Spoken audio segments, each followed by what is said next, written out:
हैदराबाद में ज़िले इंतज़ामिया पारां गरीब आवाम के रिलीफ फराहम करण लाइ ऊसड़ी ऐं टंडोजाम में अलॻि अलॻि बचत बाज़ारूं लॻायूं वयूं। अटो, खंडु, घी, तेल, दालूं, गोश्त ऐं फ्रूटनि समेत ॿियूं शयूं मुनासिब अघनि ते विकिरे लाइ रखियूं वयूं, जिथां शहरियुनि वॾे अंग में ख़रीदारी कई। जीअं त अॼु त बचत बाज़ार जो आगाज़ कयो वियो आहे, जंहिंमें मुख़्तलिफ़ आइटम्स असां रखिया आहिनि।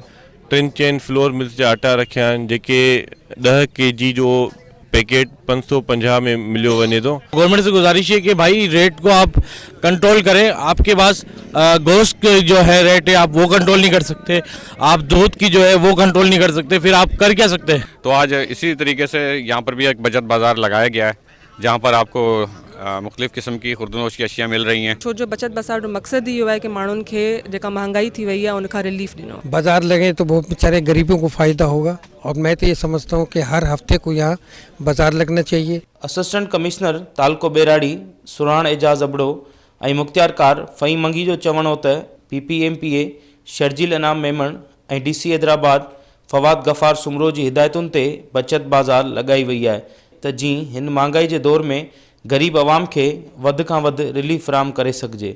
कैमरामैन शाहिद रिन सां गॾु फ़ेरोज़ बबर, सिंध TV न्यूज़, हैदराबाद।